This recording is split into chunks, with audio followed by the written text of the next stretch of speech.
Oke, jumpa lagi teman-teman di TFH episode Nakes hari Sabtu tanggal 22 Januari ya. Saya mau langsung jumpa dengan Mas Tio Prasetyo, founder kita yang selalu setia menanti di TFH episode Nakes. Halo Mas. Halo semuanya, udah pada makan belum? Aku belum dong. Mas Ya Tio biasanya nih, aku makan. dah siang, dah sore, tanyainnya udah makan belum? Oke Mas, siapa narasumber kita sore hari ini? Silakan. Oke, ya, oke. Sore semuanya, sore ya karena udah jam 4 ya. Kalau biasanya Hmm, siang, sekarang sore.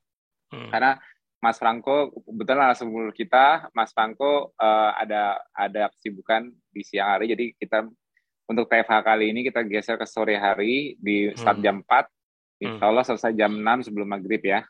hmm. Oke, nah kali ini narsum kita namanya Dr. Franco Yesaya, spesialis radiologi ya, Mas, betul nggak? Radiologi. Iya, betul, Mas. Ya, Iya. betul. Berdasarkan cerita di Japrian, baru 2 bulan ya, Mas? Bulan Eh, September yang lalu ya. Oktober, Oktober, November. Akhir Ya, September. oh, akhir September. Berarti anggap aja awal Oktober ya, ya Iya, kan? Hmm. Nah, berarti udah hampir 3 bulan lah ya. Japri pertama Mas Tio itu bulan September akhir. Oh ya. Sama Mas Budi juga ya. Siap. Nah, itu dia. Makanya aku senang banget nih pas dengar baru baru 3 bulan lah. Maka aku senang banget karena justru yang di TFH ini kalau bisa aku pengennya jadi sekaligus sarana mengulang-ulang ilmu basic dan kebanyakan jujur kebanyakan warrior pun juga yang makin banyak masuk ialah member-member baru. Insya Allah yang lama banyak tapi member baru lebih banyak kayaknya. Nah, mereka itu yang justru butuh gimana sih? Kok insya Allah kalau ini kan sekarang kan acaranya kan acara nakes. Ini bahkan seorang Hmm. dokter pun kok mau mencoba ketofastosis lifestyle, Hmm. ya kan? Hmm. Sesuatu yang apa secara paradigma agak melawan arus. Bukan agak sih, memang melawan arus. Itu backgroundnya Mas Budi arusnya kebalik jadi ya. Arus air terjunnya. Karena benar-benar melawan arus. Karena yang di luar norma Iya. norma normanya normal di masa Ah. kini. Kok nggak makan nasi, Hmm. tenaga dari mana? Kok nggak makan Hmm. roti, tenaga dari Hmm. mana? Nah, ini dia nih. Kita mau dengar cerita Hmm. cerita Mas Franco sebagai seorang dokter kok bisa mau mencoba suatu pola, sebetulnya sih pola hidup ya, tapi pasti yang menjadi perhatian pertama ialah pola makan Betul. yang aneh ini kok Mas Hmm. Franco berani. Hmm. Hmm. Dan pada saat Mas Franco ini berani, kita juga pengen tahu nih silsilahnya, sejarahnya. Awal kenal KF dari siapa yang memperkenalkan atau tahu dari mana, terus Hmm. alasannya apa Mas Franco bisa berani mencoba awalnya, atau memang ada alasan tertentu untuk misalnya untuk fungsi terapeutik dan sebagainya, atau terus gimana responnya setelah menjalankan, ada kendala apa, terus ada perbaikan apa jika sudah ada perbaikan selama 3 bulan, hampir 3 bulan ini, apa yang didapat, terus bagaimana respon keluarga dengan perubahan pola hidupnya, bagaimana respon lingkungan, saudara, dan bahkan mungkin sejawat melihat perubahannya, kok berani merubah pola hidup ini, pasti kan menjadi sesuatu yang unik di tengah masyarakat, apalagi di tengah para sejawatnya. Itu udah pasti. Nah, Hmm. kita mau dengar sharing ceritanya dulu nih. Nanti kalau Hmm. bisa, Mas Franco juga misalnya ada keluhan-keluhan atau apa yang mengganjal yang belum terjawab dalam menjalani, aku belum seret, atau aku ada sesuatu yang masih aku belum ngerti, atau ada yang ditanyakan teman sejawatku, masa sih gini-gini. Nah, itu kalau bisa ada juga. Jadi insya Allah aku bisa bantu jawab, dan insya Allah jawabanku nanti bisa mengulang ilmu lama sekalipun nggak masalah, nggak usah takut, pertanyaan-pertanyaan basic pertanyaan aja. Ini nanti bisa jadi bahan, bisa jadi topik atau bahan untuk reminder lagi bagi para warrior, terutama yang Hmm. baru-baru juga dan yang lama juga refreshing lagi. Nah, itu aku Hmm. senangnya dapat nakes newbie itu kayak gitu. Ayo, monggo Mas Rangga cerita. Oke, terima kasih. Selamat sore, salam sehat Mas Tio, Mas Budi, dan juga Ya, para Alhamdulillah. sama-sama. warriors, ya senior-senior. Ya, terima kasih sebelumnya sudah boleh bergabung ya dengan tim KFLS ini. Dan lagi kesempatan sore hari ini saya diberi kesempatan untuk sharing ya pengalaman selama mengikuti KFLS ini. Dan saya terus terang bersyukur, alhamdulillah juga karena bisa mengenal jadi KFLS ini. Awalnya sih gara-gara mungkin takut sakit ya. Takut sakit dan takut mati jelas ya.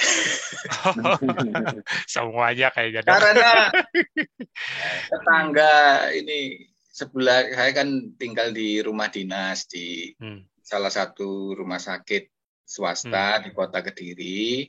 Nah, ini tetangga itu ada yang meninggal awal tahun 2021 karena COVID juga. Bulan November 2020 kakak saya di Bogor meninggal karena COVID. Waduh. Iya, terus kemudian itu teman, jadi wakil direktur malahan yang meninggal itu bulan Januari itu lagi Opjin juga. Nah ini dia meninggal bulan Januari akhir. Terus kemudian menyusul lagi bulan Juli itu teman juga di rumah sakit. Jadi kan saya ini kan berat badan, saya memang udah merasa ya, jadi wah ini harus hati-hati nih. Karena rumah sakit saya yang paling gemuk. Oh, satu rumah sakit paling gemuk. Berapa mas beratnya mas? Waktu sebelum KF berapa beratnya? 108 ya. Wih. 108 tingginya berapa mas tingginya? Tingginya 172, 173. Oh ya, sekitar kayak aku ya. Aku juga 172 ya. Tapi berarti berapa? 108. 108. Selisih 6 kilo. Aku 114 dong. Oh, 114. Nah, itu yang meninggal ini Dokter Opjin ini malah lebih kecil dari saya malahan. Tapi termasuk juga obesitas. Masih lebih obesitas saya.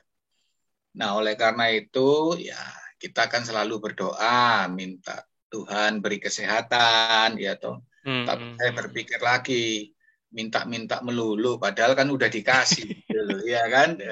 Tapi nggak pernah menjaga tubuhnya gitu. Tetap sehat. Nah, itulah akhirnya saya berupaya bagaimana supaya bisa menurunkan paling enggak berat badan ini, ya kan? Paling enggak sehat lah gitu. Nah, saya kan sering mas ikutin. Saya senang olahraga sih. Saya senang olahraga gitu. Makan juga senang. Jadi seimbang sehingga ya mungkin lipogenesisnya itu yang lumayan ini ya berat sehingga jadi 108 itu tadi. Nah, lalu saya melihat di video YouTube itu ya salah satu ini itu kan Juli teman juga meninggal akhir Juli itu, terus saya sudah mulai cari-cari dan ada salah satu ini yang binaragawan kita Indonesia itu yang mengajarkan tentang IF ya. Mas Aderai. Ya, itu saya lihat saya pelajari, kemudian semuanya kan make sense juga ya gitu loh. Mana dikatakan oke, jadi jendela puasa, jendela makan, semua. Lalu itu saya dulu juga pernah itu yang disebut OCD dulu ya. Cuman itu berapa 5-6 tahun yang lalu. Kemudian tapi ya itu turun gitu ya. Tetapi akhirnya ya saya banyak mengalami sindroma yoyo gitu loh ya. Yoyo iya turun naik lagi, semua metode udah dijalani sih itu. Memang yang paling cepat olahraga sih kan saya suka berenang, jadi Nah, cuman makannya memang kuat hobi juga. gitu. Hobi juga. Cuman kan ya belum tahu ini rahasianya waktu itu gimana mencegah lipogenesis gitu loh. Nah, akhirnya saya coba IF, ya kan? Itu mulai akhir Juli, Mas. Jadi setelah memang teman meninggal itu, yang satunya lagi yang bukan dokter tapi itu. Nah, saya coba sampai September lumayan turun, Mas. Karena kan katanya kalau saat buka puasa jangan kasih karbo gitu loh. Tapi nanti setelah kesekiannya dalam jam makan jendela makan itu silakan karbo tapi sedikit gitu loh. Nah, saya kan orangnya suka patuh gitu ya, Mas. Saya patuh gitu ya. Jadi saya coba gitu loh. Bahkan sampai takut-takut coba-coba karbonya memang seminimal mungkin gitu loh. Ternyata manjur juga waktu itu ya, turun juga kira-kira ya 4-5 kilo ya, Mas ya. Tapi kok nanggung, saya browsing lagi terus, browsing YouTube, ternyata kok ketemu videonya Mas Budi gitu. Yang mana, Dok? Ya tentang masalah low carb itu ya. Jadi ya kan memang ada teman dokter juga yang ikut ketogenik. Nah, udah lama, udah 5 tahun. Tapi saya pikir belum tahu sih apa maksudnya ketogenik dan sebagainya. Cuman memang dulu pernah ketemu kira-kira 4 tahun yang lalu itu Dokter Oi. Nah, Dokter Oi di Malang. Iya, rumah sakit Baptis satu. Itu juga drastis, tapi saya belum ngeh tentang itu. Nah, setelah saya lihat-lihat video lagi, ternyata kok ada Dokter Oi lagi. Nah, itu. Oh iya, Dokter Oi bikin video juga tuh, dia bikin YouTube kalau nggak salah ya, Mas. Iya, banyak gitu. Terus saya lihat, ternyata kok ketemu videonya Mas Budi ini gitu loh. Ternyata saya subscribe, terus kemudian notifikasi saya lonceng semuanya. Saya lihat video-videonya, loh kok banyak teman saya ternyata di situ. Oh ya? Oh, yang video-video TFH ya, Mas? Iya, Dokter Artono, Dokter Bulan, ya kan? Dokter Sigit, yang spesialis radiologi juga. Terus sempit ya dunianya ya. Dunia rakyat itu akhirnya banyak yang kenal juga ya. Iya, banyak. Akhirnya saya pelajarilah semua videonya, hampir semua videonya Mas Budi saya lihat gitu. Akhirnya saya kontak sama Mas Artono. Terus kemudian tanya-tanya, akhirnya kepingin ya. Soalnya tanggung, Mas, kalau misalnya masih boleh, kan yang IF itu masih boleh karbo, asal bukanya jangan ngisi karbo gitu kan. Iya. Terus kemudian, wah kok nanggung banget gitu loh. Coba aja langsung FLS itu. Saya tanya Mas Artono, terus kemudian ke Mas Sigit, ya kan? Apalagi itu sama Dokter Oi, kayaknya sudah senior banget itu. Dokter Oi mah followernya banyak dia. Iya. YouTuber. Akhirnya saya minta nomor telepon dari Mas Artono, nomornya Mas Tio ya. Langsung saya hubungi waktu itu. Saya ingin belajar. Terus karena memang Mas Tio super sibuk pastinya, ya kan? Agak lambat ya. Mohon maaf. Nonton videonya semua gitu aja, akhirnya belajar dari situ. Tapi ya ternyata akhirnya saya tanya Mas Tio, boleh nggak saya tahu nomor handphonenya Mas Budi? Akhirnya kasih ya? Dikasih, Mas. Nah, ini responnya lebih cepat. Waduh, jangan gitu. Aduh, kerekam Mas boleh. Budi gantian di Kerekam boleh. Kacau. Ya nggak apa-apa. Langsung akhirnya saya ditelepon sama Mas Budi ya gitu ya. Nah. Kan ada rasa senang juga, akhirnya relaksasi juga ya, nggak stres. Ya, betul dong. Di situ saya mulai terus ketat memang. 1 bulan lebih saya menjalani KFLS itu, akhirnya anak saya yang usia 25 ya, 26, karena kan beratnya 115. Waduh, Kalah dong aku. kalah Iya. Mas. Gara-gara Nanya Mas itu Marco. korban pandemi, ya kan? Gitu. Karena nggak mau keluar rumah, ya kan? Dia lulusan dari ini perguruan tinggi negeri di Surabaya, teknik. Kemudian sudah lulus, karena langsung pandemi nggak keluar-keluar gitu loh, juga nggak gitu. Akhirnya udah makanlah larinya kan gitu. Jadi 115. Nah, ini akhirnya saya ajak, terus kemudian ternyata kok ya berhasil, banyak, turun 22 kilo sekarang. Waduh, berapa bulan tuh Mas? Mulai bulan Oktober, Mas. Oktober dia mulai, sekarang udah Oktober akhir, iya. November, Desember. Berarti November, Desember, Januari. Iya, 2 bulan. Bulanan. Dia 22 kilo? Iya. Wow. Itu. Jadi memang kalau yang berat badannya besar banget, memang mudah untuk hilang puluhan kilo dalam waktu singkat. Iya, betul Mas. Kalau yang berat badannya nggak terlalu besar, biasanya lebih sedikit turunnya lebih sedikit juga. Saya awalnya sih khawatir ya dia bisa apa enggak, karena kan kelemahannya di makanan gitu. Ya.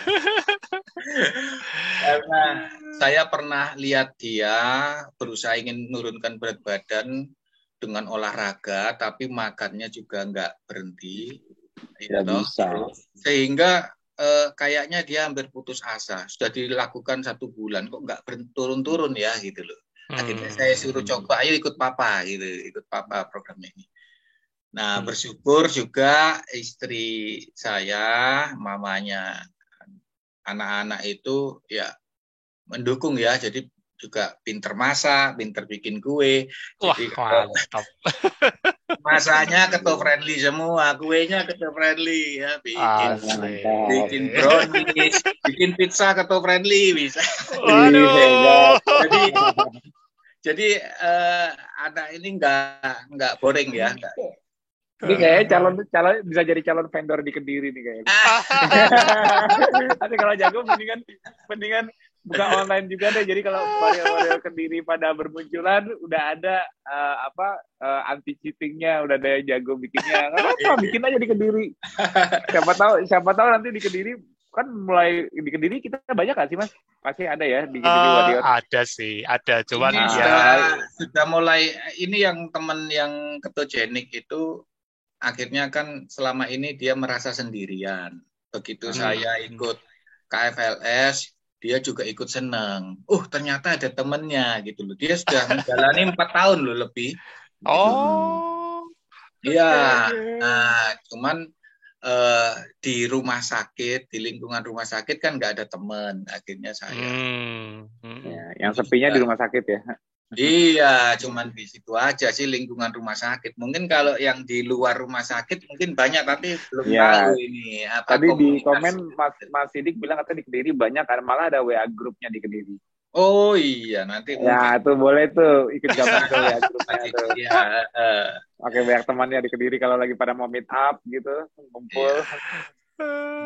Ya, makanya saya bersyukur sekali bisa cepat ketemu Mas Tio juga Mas Budi, karena sebelumnya saya kan mengalami metabolic syndrome ya pastinya gitu. Jadi dari ke-7 kriteria itu cuman 1 yang saya enggak, yaitu HbA1c saya masih normal, jadi masih bagus ya, masih bagus di bawah 5 gitu. Cuman waktu mau mulai itu TG saya itu 300 lebih. Udah mulai. Itu bisa 300 lebih, itu hobinya dulu makan apa itu kok bisa sampai 300 lebih? Manis-manis Ya, terus dong. kombinasi Mas. Iya. Jangan-jangan apa tebakanku sih hobinya makan buah manis-manis terus, nggak sadar makan terus, kebanyakan nggak bisa berhenti. Ya, buah juga, terus kemudian apa yang jelas karbonya yang banyak kan gitu ya. Iya. Di situ tekanan darah sudah. Jadi saya memang di mana-mana selalu bawa obat gitu ya kan. Tas itu selalu obatnya lengkap untuk darah tinggi. Terus kemudian cuman kalau gula darahnya sih ya gula darah puasa saya cuma 105 110 Mas gitu. Ya.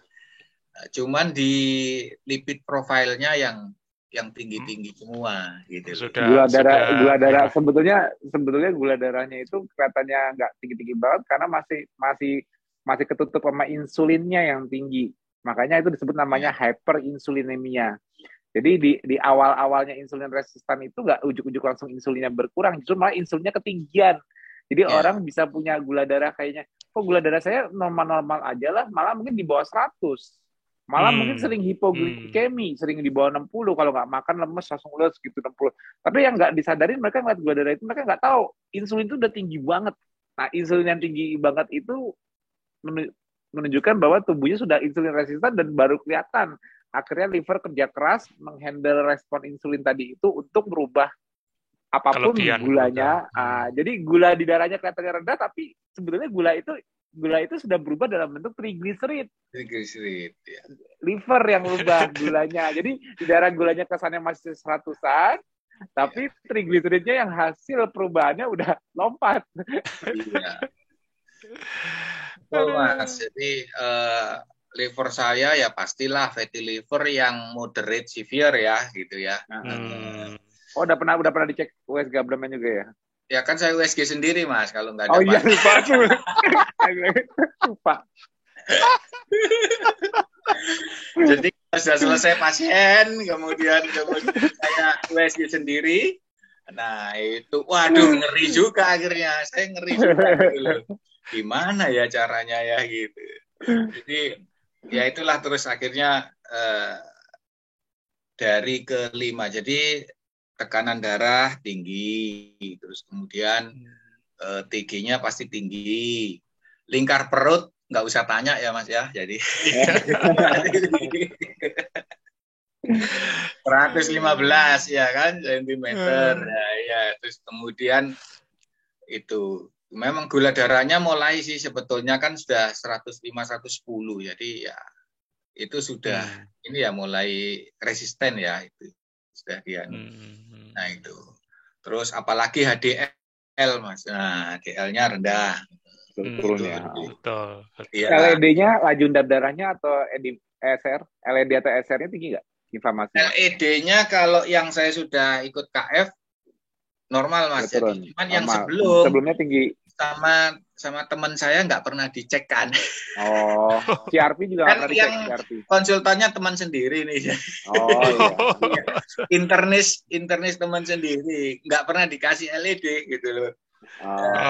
Cuman memang nggak tahu ya gitu. Tapi kan kerasa di badan sebetulnya kalau LED tinggi itu kan badan suka pegel-pegel, gampang kram-kram, gampang pegel. Itu kalau kramnya itu hampir tiap malam Mas gitu. Ya kan? Kram ya, apalagi perut itu, nah itu sering kram perut saya. Nah itu, terus kemudian betis, nah itu sering, itu hampir tiap malam. Nah, kalau pegel-pegel ya sudah pastinya. Nah kemudian dengan ketemu ini, terus bertekad untuk mengikuti KFLS ini ya. Jadi langsung Mas itu banting setir istilahnya ya, bertobat ya, tobat. Dan langsung yakin insya Allah bisa berikhtiar ya gitu ya. Ya, tapi sebelum itu saya pelajari semua videonya Mas Budi. Nah itu, apalagi yang dari Mas Tio. Masuk akal nggak Mas? Nah, Mas pertama kali nggak kenal KF, terus nonton berbagai videoku itu, yang akan kita kan sering tuh Mas kan nonton sering nonton TFH Nakes. Karena aku sering TFH dengan Nakes. pas Mas tonton apa yang aku bicarakan itu make sense nggak? Nah, itu Secara tenaga kesehatan. ya dulu mungkin ada ya Mas ya, waktu pelajaran kan semester sampai 1 sampai memang 6. Ya, cuman kan ya, karena nggak tahu manfaatnya kita nggak kurang menarik kan gitu ya kan. Sekarang lebih dijelaskan oleh Mas Tio. Saya juga ini konfirmasi dengan video-video di luar, Mas, gitu. Kan ada dokter-dokter jantung kan sudah mulai, yang di Amerika itu kan mereka ini sudah menerapkan tentang low carb gitu loh. Asik. Apalagi kan ada itu apakah kolesterol LDL memang menjadi penyebab gitu ya kan tentang terhadap serangan jantung. Saya ikuti ternyata kok ini cocok sama Mas Tio punya gitu loh ya kan. Nah, kalau aku view engineering, maksudnya kalau aku kan anak teknik, jadi kan view engineering, aku by system, jadi aku bisa ngejabarnya by system. Kalau aku sebetulnya sih memang aku butuh jurnal untuk klarifikasi semua yang aku ceritain. Tapi kalau aku cara menjelaskan itu selalu aku ngebayangin dulu sistemnya itu gimana, sistem di tubuh kita. Nah, makanya itu kadang-kadang yang aku bahas akhirnya basic fundamental banget yang mungkin Mas ingat dulu diajarin di semester 1, 2, 3 mungkin ya. Nah, itu memang betul sih. Dulu nggak menarik, tapi setelah tahu untuk sebagai justifikasi macam-macam baru, iya ya, kenapa nggak mau dari dulu ya? Kenapa? Gitu. Padahal yang dasar-dasar itu, fundamental itu penting kan, padahal. Iya. Justru itu Mas, saya lebih mudah menangkap yang punyanya Mas Tio gitu loh, ya kan? Jadi makanya ini video yang saya cari sebetulnya kan gitu kan. Saya keliling browsing terus di YouTube bagaimana ini tentang teori-teorinya. Kan nggak langsung ikut KFLS saya ikut IF dulu, terus kemudian browsing tentang KFLS. Semua videonya makanya saya pelajari. Lah ini yang saya cari sebetulnya. Ini juga yang aku cari, orang yang masuk KF karena ilmu, bukan karena ikut-ikutan. Ini aku cari. Apalagi seorang nakes rajin mencari, belajar, bahkan merubah gaya hidup. Jadi ini berubah suatu pola hidup berdasarkan ilmu, karena sudah tahu ilmunya, itu justru insya Allah ya, itu yang paling pakem nantinya. Maksudnya yakin pakem gitu, nggak cuma ikut-ikutan atau nggak cuma desperate aja, udah pasrah. Kayak misalnya kebanyakan kan ada yang udah berat penyakitnya, udah pasrah deh, aku udah ikut apa aja lah, mau kiat.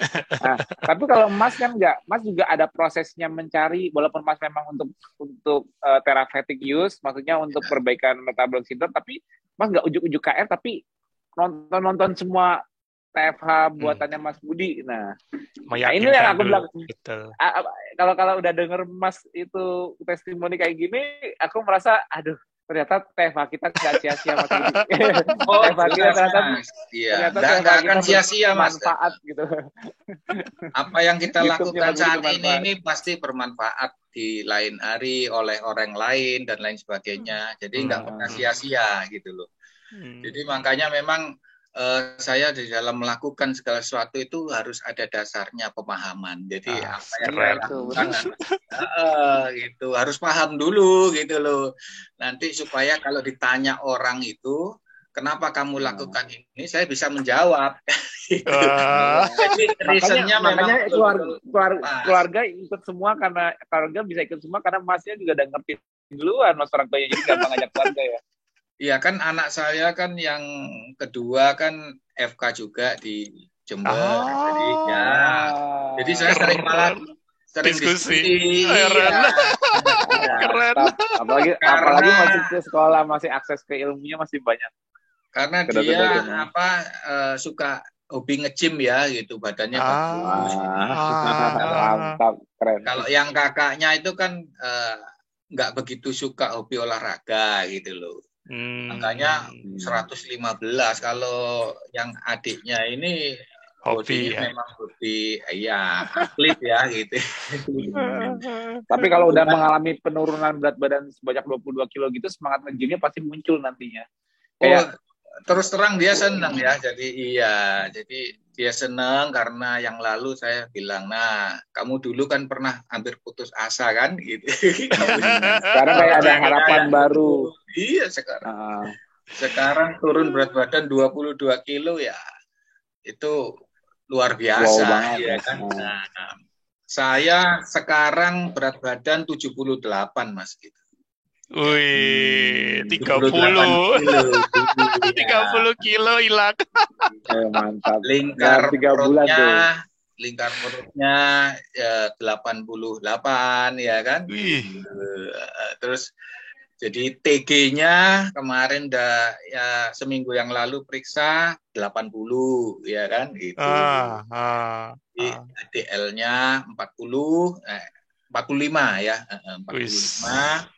Terus kemudian tekanan darah ini saya ukur setengah jam sesudah makan itu 123/72. Relax banget. Ya gitu. Terus kemudian dan ini nggak minum obat loh, sudah lepas. Memang betul-betul lepas. Terus gula darahnya 98 ya.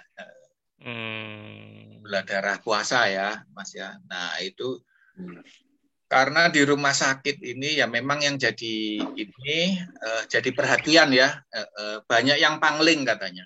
Karena di rumah sakit selama 4 bulan itu ada yang nggak ketemu gitu loh. Makanya waktu lewat itu ya. Jadi kan saya kan dari pagi sampai siang itu di dalam ruangan radiologi terus, jadi jarang ketemu teman-teman karena pasiennya ya kan banyak. Jadi tiba-tiba datang itu kok saya nggak disapa, tapi dia cuma ngelihat aja. Karyawan baru. Karyawan baru. Akhirnya jadi perbincangan Mas. Nah, disitulah baru saya menjelaskan tentang KFLS gitu, tentang KFLS. Akhirnya saya bersaksi deh. Wah, mantap. Cuman kan saya ada basicnya dulu sudah gitu loh. Nah, itu sama Mas Tio. Makanya saya kagum juga sama Mas Tio ini dan Mas Budi itu teorinya luar biasa untuk mengingatkan saya. Di samping kagum juga malu juga ya. Santai. Justru saya dapat dari orang teknik. Jangan dipusingin. Kan tadi Mas Franco berharap punya keyakinan kan harus yakin dulu kan, harus tahu dasarnya. Nah, begitu dapat dasarnya langsung diuji tuh. Iya ya kan? Tuhan yang di atas langsung kasih kesempatannya. Nah, ayo begitu keluar dari ruang radiologi langsung diuji. Siapa ini? Kenapa semua ini? Gitu. Dilihat semua, lu kok bisa Dok? Apa resepnya pasti kan begitu ya orang-orang begitu drastisnya. Tapi yang awalnya dikirain saya sakit apa kan gitu. Normalnya orang kalau normal sekarang kalau turunnya cepat apa atau sakit ya gini, apa diabetes semakin parah ya gitu. Dan juga memang yang agak susah ini menjawabnya itu kan jangan kurus-kurus Dok gitu, jangan kurus karena dikirain kan kelihatan tua kan gitu Dok, kelihatan lebih tua gitu ya, karena akhirnya saya ibaratkan gini, coba orang hamil, kamu tahu nggak itu 9 bulan, terus kemudian tiba-tiba sudah melahirkan, gimana perutnya? Kan pasti gelambir. Ini dulu pipi saya yang tembem, ya kan? Begitu lemaknya kurangi tanpa operasi, gimana? Tapi pasti nanti pelan-pelan kulitnya jadi kencang lagi. Keren. Analoginya keren, bisa dipakai. Iya, kan turunnya cepat banget itu ya kan. Iya. Makanya tinggal dibantu olahraganya nih, nambah ototnya supaya nggak kendor banget gitu loh. Itu harus keep up. Yang seneng lagi sebelum saya KFLS itu dulu kan pernah nimbang yang pakai itu ya. Jadi body age ya kan. Itu 72 tahun.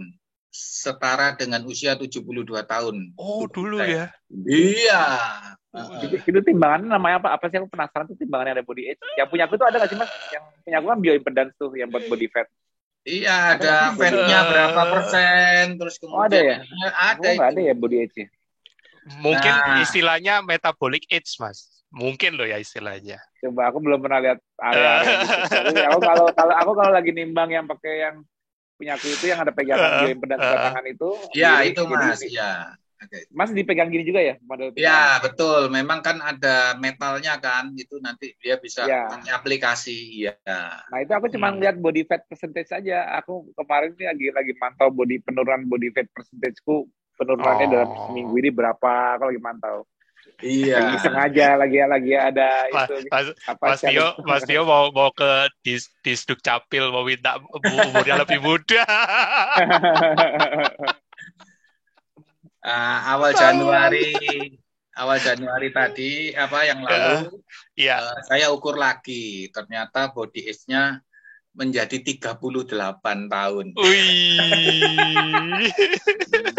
Dari 72 ke 38. Iya. Hampir setengahnya. Sampai tersipu malu. Aku bisa nggak ya 20 tahun? Mas Yogan. Ayo Mas Yogan. Tahan. Udah 20 tahun.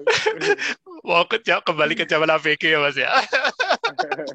Cuman kalau ikut ukuran timbangan itu Mas, saya masih overweight kan gitu ya kan. Iya. Overweight itu. Tapi ya bagi saya kok kayaknya kurang pas ya gitu loh. Orang yang binaragawan itu aja berat badannya lebih besar, tapi kan komposisi beda. Lemaknya sama ototnya beda. Iya. Kan itu ya. Kadang BMI juga tidak akurat sebetulnya kan Mas. Betul, BMI sebenarnya nggak akurat. BMI bisa buat kayak kasarnya melihat, ngebayangin. Ini orang BMI-nya berapa, ngebayangin, cuma untuk ngebayang. Tapi kalau lihat aslinya, kalau lihat yang bodybuilder kayak gitu, BMI-nya kelihatan kayak obesitas, padahal isinya otot semua. Iya. Ya kan, maksudnya kalau orang-orang juga sering bilang, kalau orang-orang kan mungkin kalau ngeliat aku kan nggak kurus banget gitu, maksudnya biasa lah, normal. Tapi kalau misalnya diadu kurus tanda kutip kurus lemak, kalau orang pengen kurus kan sebetulnya pengen hilang lemak. Nah, kalau ngelihat aku bilang aku nggak kurus, sebetulnya aku kurus, tapi kurus lemak doang, bukan kurus otot. Jadi yang bisa nutupin kurangnya lemak di tubuhku ya jumlah massa ototnya. Nah, jadi body fatku udah di bawah 12%. Terakhir aku ngecek tadi kalau nggak salah berapa? Tadi pagi berapa Mas Budi aku share? Berapa sih tadi pagi kalau nggak salah 11,5%. 11,5%. 11,5% aku body fatnya. Tapi kan nggak, selama aku lagi nurunin body fat percentage ini, lagi eksperimen nurunin body fat percentage ini, kan aku juga nggak ada perubahan kan, maksudnya kaosnya juga ini masih tetap M, maksudnya nggak hilang otot gitu loh ya. Tapi memang karena aku memang sebelumnya juga nggak gede-gede banget sih body fat percentage-nya, jadi penurunan juga lambat, tapi turun gitu loh. Nah. Tapi kalau kita nurunin body fat percentage itu sebetulnya kita cuma ngilangin lemak di bawah kulit. Nah, masalahnya setelah lemaknya hilang di bawah kulit, di dalamnya seberapa besar? Nah, gitu. Jadi sebenarnya kalau orang-orang yang merasa nanti akhirnya kekurusan setelah ikut KF, mereka itu sebenarnya kekurusan skeletal muscle, bukan kekurusan lemak. Aduh, aku lemakku kurang nih, kekurusan. Enggak. Percaya deh, kalau nggak belum tentu mereka, walaupun mereka anggap aja ada yang timbangannya secara BMI kelihatannya mendekati underweight secara BMI. Tapi ternyata kalau dibilang secara underweight itu sebenarnya dia under muscle, bukan under fat. Under fat itu aku sangat jarang ya, maksudnya jarang lah ketemu yang benar-benar underweight dengan under fat tuh ada, tapi ya kalau yang ikut KF itu rata-rata kalau yang udah lapor ke aku merasa underweight, merasa kurang beratnya, itu sebenarnya mereka kurang otot doang, bukan kurang lemak. Aku udah kedikitan nih lemaknya. udah nggak bisa itu ya. Sebetulnya bahkan orang banyak yang suka bilang gini nih Mas, kalau udah kurus itu justru malah lebih gampang sympathetic overdrive. Kalau Iya, udah kurus betul. lama itu Betul. kayak gitu. Sebetulnya enggak loh. Sebetulnya enggak ya. Buktinya nih, buktinya. Kalau dibanding dengan lemakku yang di bawah 12%, lemakku cuma 11% lah misalnya, Hmm. aku tetap nggak ada sympathetic overdrive tuh. Tetap ya kalau aku jangan ditiru ya. Kalau aku Hmm. tetap dengan cuma 11%, aku tetap omat loh. Makannya Hmm. cuma sekali. Hmm. Aku tetap nge-gym olahraga di kondisi fasted state loh. Maksudnya nggak Hmm. olahraga justru saat nggak makan. Cuma Hmm. dengan body fat di bawah 12%, cuma 11%. Kok bisa? Hmm. Dan Hmm. aku nggak ada gangguan tidur kok. Jadi Hmm. sebenarnya kalau ada yang bilang, oh kalau yang gemuk gampang ikut KF, kalau yang kurus susah. Enggak juga. Enggak aja juga. Enggak juga. Bukan masalah yang kurus pun juga. Kalau kurus dibilang, ya kalau kurus kan lemaknya udah dikit. Aku jadi penasaran. Coba dikitnya berapa sih? Coba benar-benar ukur body fat percentage deh. Daripada cuma lihat penampilan yang rasa Penampakan kurus, dari luar. tapi dia nggak tahu body fat percentage-nya berapa. Bisa jadi masih di atas 15-20%. Tapi kelihatannya kurus karena ototnya sedikit. Ya. Nah, itu yang aku hindari. Sebetulnya ya kalau mau dibilang kalau nanya, jadi lemak yang paling aman, kadar lemak yang paling aman berapa? Ya kalau aku sih secara kasarnya di atas 8% lah.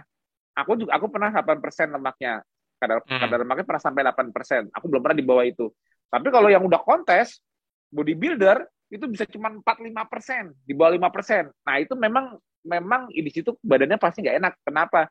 Karena esensial fatnya itu tubuh bakal nolak kalau sampai di bawah 5%. Kita mungkin badannya jadi cepet dingin, cepet gimana, itu karena terlalu di bawah 5%. Tapi kalau di range 8-10% lah itu masih oke. Aku pernah sampai 8%, tapi sekarang aku 11%. Tapi itu oke, nggak ada masalah. Jadi kalau ada yang beralasan karena lemaknya sudah sedikit di badan, nggak cocok dengan KF, aku tanya, memang sedikitnya berapa? Sedikitnya berapa gitu. Ya, kalau Mas Tio kan nggak kurus. Iya. Ya, memang nggak kurus. Tapi kan bukan berarti aku nggak kurus, aku banyak lemaknya. Enggak tuh. Enggak juga. Ayo. Iya dong. Jadi lucu nggak nih kalau dibilang yang kurus alasannya takut sympathetic overdrive atau takut itu karena lemaknya kedikitan, agak lucu nggak? Nah, itu dia makanya sebetulnya bukan alasan, walaupun lemak sudah sedikit bukan alasan, tapi menjaga supaya tidak sympathetic overdrive, supaya melepas lemak itu mudah, supaya tubuh kita juga efisien, bisa nyimpan lemak lagi. Nah, nih aku mau sedikit cerita nih ke Mas Franco nih. Mas Franco ini sebetulnya, Mas Franco ini udah nambahin olahraga belum selama 3 bulan ini KF? Mulai awal saya udah olahraga terus karena nah, memang olahraganya berapa kali seminggu atau olahraga jenisnya apa gitu? Fitness ya Mas ya, jadi Mas kebetulan di rumah ada alat. Mantap. Kalau ini mah udah nggak usah itu lagi. Udah mantap. Itu betul Mas. Kan tapi awalnya lihat Binaragawan itu Mas ngikutin. Oh iya, bagus. Nah, tapi Mas nggak usah, kalau saranku Mas jangan terlalu mengacu ketimbangan terus. Karena nanti Mas kan baru 3 bulan nih. Nanti mungkin perkiraanku ntar kalau udah 6 bulan atau 8 bulan lah paling lama, atau setahun lah paling mentok, itu pasti nggak secepat di awal lagi. Pasti turun. Nah, turunnya itu nggak secepat di awal. Karena apa? Kecil karena malah. tubuh Mas nanti memang justru harus efisien. Jadi Mas nggak mudah melepas lemak di bawah kulitnya lagi. Kalau sekarang mungkin kayak misalnya contohnya nih ya. Contoh anak Mas yang ikutan yang turun 22 kilo. Dia olahraganya apa? Hampir nggak olahraga. Kok gampang banget buang 22 kilo saat mulai dengan kondisi obesitas 115 tadi ya Mas ya? Iya. Dengan 115 kilo, cuman nggak makan karbo, kok bisa bablas 22 kilo dengan entengnya? Iya. Itu sebetulnya gini Mas, sebetulnya itu, ini aku nggak, karena Mas olahraga, susah dijadikan contoh. Aku ngambil contoh anak mas. Anak mas itu bisa turun 22 kilo cuman dengan leyeh-leyeh toh, cuman dengan modal nggak makan karbo, kok bisa secepat itu? Itu sebetulnya tubuhnya itu karena belum efisien. Jadi tubuhnya itu belum efisien dalam mengatur cadangan lemaknya. Karena selama ini cara tubuhnya untuk mempertahankan lemak di badan dan untuk menambah lemak juga di badan, menambah gemuk, itu membutuhkan apa? Gula, glukosa, glikolisis. Kalau gulanya mulai berkurang, dia gampang lepas. Tapi karena dia nggak mungkin kekurangan gula lama-lama, karena bisa bikin neuroglikopenia, bisa bikin pusing, bisa bikin colek bacok. Maka dia makan gula lagi, ngisi lagi. Jadi kayak proses ongoing terus-menerus, proses mengurangi gula untuk lepas lemak, tapi otaknya nggak kuat kalau masih nyari gula. Akhirnya masuk gula lagi. Tapi gula tadi itu membuat bolak-balik lemaknya di badan itu bertambah. Atau kemampuan menahan lemaknya itu tinggi. Ya, nah kalau itu ketahan tinggi, nah begitu dia sekarang nggak masuk karbo, tapi otaknya udah nggak teriak lagi, karena sudah berganti dengan keton yang asalnya dari lemak, akhirnya diizinin untuk terus tidak masuk karbo terus, akhirnya sel-sel lemak di badannya dia yang banyak tadi itu, yang tadinya mengandalkan gula, kehilangan gula dong. Cara dia mempertahankan ikatan lemaknya supaya nggak lepas, tadinya dengan gula. Ini kalau di TFH boleh nggak technical dikit? Boleh dong, masuk akal. Oke. Asal jangan kritik. Ya, asal jangan kritik. Jadi lemak yang disimpan di lemak badannya anak mas itu yang namanya triacylglycerol atau yang disebut triglycerid itu. Triglycerid itu kan ikatan satu molekul gliserol dengan fatty acid, 3 fatty acid. Ikatannya ini kalau lepas dan untuk dipasang lagi, bikin baru lagi, tempelan lagi, itu sumber gulanya masih ada. Nah, begitu gulanya nggak ada di awal, di awal KF lepas gula, karbo lah, sumber gula nggak ada sama sekali. Sel-sel lemak itu pada teriak, loh, aku nih mau ngikat lemak lagi. Ada lemak dari makanan, anak mas makan lemak juga kan? Maksudnya makan ikan telur ayam yang mengandung lemak juga kan? Digoreng kan, disantan kan? Iya. Atau bagaimana? Nah, tapi lemak yang dimasukin dari makanan itu juga nggak bisa diikat. Karena untuk mengikat lemak dari makanan tadi itu, atau mempertahankan ikatan lemak yang sudah ada, butuh gula untuk menghasilkan gliserol 3-fosfat. Nah, ketidakmampuan sel-sel lemak untuk mempertahankan ikatan trigliserid di dalam sel lemak tersebut, itu yang membuat fluksnya, arusnya keluar dari sel lemak besar. Lemaknya jadi kayak aku nggak gerak loh. Padahal kan logikanya kalau untuk kita memicu pelepasan lemak, itu harus ditembak dengan sistem saraf namanya simpatetik. Di mana kalau kita misalnya gini, kalau aku diam kayak gini, sama aku lari, kira-kira lemak yang dilepas banyakan mana? Lari dong. Nah, berarti aku diam kayak gini, aku lari, bedanya di sistem saraf apa? Simpatetik, tembakan simpatetik itu meningkat. Nah, berarti kan udah bener kan? Bergerak, olahraga itu melepas lemak karena dibantu tembakan simpatetik. Nah, ini anak mas nggak perlu layang-layang di kursi makan apa tapi nggak ada karbonnya aja, rontok 22 kilo. Itu simpatetiknya nembaknya nggak banyak mas. Usaha simpatetiknya dia untuk melepas lemak nggak banyak. Jadi penurunan lemak yang terjadi pada anak mas sekarang bukan dari usaha simpatetiknya, tapi masih dari ketidakefisienan sel-sel lemak untuk mempertahankan ikatan lemak tadi. Trigliserid merupakan ikatan dari gliserol dan 3 fatty acid.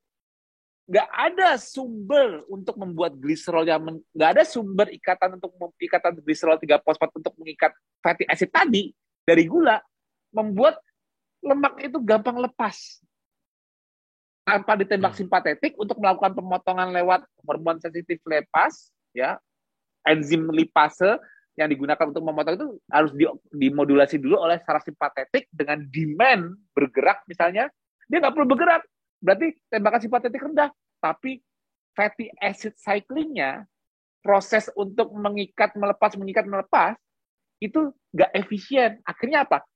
lebih banyak lepas karena sumber gliserol 3-fosfatnya yang masih mengandalkan gula dan belum tahu cara bikin gliserol 3-fosfat bukan dari gula.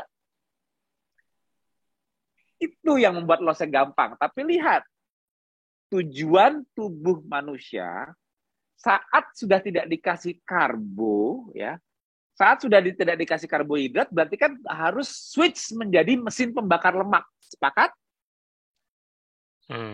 Semua sel di tubuh yang punya mitokondria harus sepakat kalau udah nggak dikasih karbo lagi alias darah bergula, harus pindah bakar lemak. Sepakat? Nah, perbedaannya cuma perbedaan signifikan bakar gula dengan bakar lemak apa sih? Gampang. Bakar lemak mutlak mitokondrianya bagus, selesai. Bakar lemak mutlak harus punya mitokondria bagus. Kalau nggak bagus mitokondrianya, generator selnya nggak bagus di dalam sel untuk bakar, untuk merubah fatty acid menjadi ATP, energi. Nggak bisa. Jadi, seiring seseorang yang tidak makan karbo lagi, seharusnya sel-sel di tubuh dia tanpa kecuali yang semua yang memiliki mitokondria, kalau yang nggak punya mitokondria sih nggak perlu ada perbaikannya, tapi yang punya mitokondria, sel otot, sel otak, sel jantung, semua sel yang ada mitokondrianya, termasuk sel lemak, adiposit, itu semua bakal meningkatkan jumlah mitokondrianya. Tujuannya apa? Tujuannya karena kita harus belajar bakar lemak sekarang. Nggak ada gula lagi. Kalau gula bisa dibakar tanpa mitokondria. Dia bisa setengah jalan, dia bisa substrat fosforilasi. Maksudnya begitu masuk dalam sel, belum nyampe mitokondria, udah ngasih ATP, udah ngasih energi. Itulah gula. Lemak nggak bisa. Lemak nggak bisa masuk ke dalam sel langsung ngasih ATP. Masuk dulu ke mitokondria, beta oksidasi dulu, baru jadi ATP. Jadi kalau gula mau di sparing karena nggak makan gula, dan mau pindah menjadi pembakar lemak, syarat nomor satu apa? Semua sel bagusin mitokondria. Ya, pertama kali kita ketosis, kira-kira langsung bagus nggak tiba-tiba mitokondrianya? Enggak kan? Baru mau adaptasi usaha. Artinya mitokondria di sel-sel tubuh termasuk di sel-sel lemak yang tadinya gemuk-gemuk itu, gemuk-gemuk itu sel lemak yang pada hipertrofi itu sebetulnya mitokondrianya malah sedikit. Tapi begitu dia adaptasi ketosis, justru nanti mitokondrianya itu malah mirip hampir sama kayak brown adipose tissue, mulai memperbanyak jumlah mitokondrianya, makanya warnanya mendekati brown adipose tissue, namanya disebutnya beiging. Mulai yang tadinya white adipose tissue warna putih, mulai beiging. Beiging itu apa ya? Mulai kecoklatan. Beige. Pada saat dia mulai kecoklatan ini sebetulnya itu bukan perubahan warna sel lemak, bukan, karena penambahan jumlah mitokondria baru.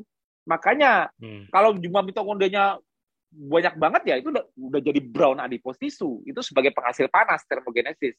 Tapi sel-sel lemak orang yang tidak makan karbo itu rata-rata menuju beiging semua, menuju kecoklatan. Artinya secara morfologinya menambah jumlah mitokondria. Tapi apa yang terjadi saat sel lemak sudah menambah jumlah mitokondria? Kalau tadi saat mitokondrianya sedikit, gula selalu diandalkan untuk membuat gliserol 3-fosfat untuk nahan lemak supaya tidak banyak lepas. Termasuk untuk nyimpan lemak juga, ada lemak baru, gulanya juga dipakai untuk sinyalnya kan insulin. Makanya nyimpan lemak itu butuh insulin dan gula. Kenapa? Insulin dan gula ini merupakan cara sel-sel lemak untuk meningkatkan jumlah gliserol 3-fosfat yang digunakan untuk mengikat lemak menjadi trigliserid nanti di dalam sel lemak, di pipi perut paha dikumpulin dengan ikatan-ikatan ini. Tapi saat nggak dikasih karbo, sel-sel lemak kehilangan nggak sumber gliserol 3-fosfatnya? Kehilangan. Kalau mau mencari sumber alternatif, bisa nggak? Bisa. Sumber alternatif untuk membuat gliserol 3-fosfat yang dibutuhkan untuk mengikat mengikat lemak dengan gliserol menjadi trigliserid lagi, itu sumbernya itu dari mitokondria. Ya, jadi itu setengah jalannya gluconeogenesis. Kalau gluconeogenesis dari mitokondria keluar oksaloasetat sampai jadi glukosa di liver, kalau di sel lemak nggak jadi glukosa, jalurnya sama kayak gluconeogenesis, tapi dia belok di gliserol sintesis. Jadi gliserol 3-fosfat. Karena sel lemak bukan sel penghasil gula.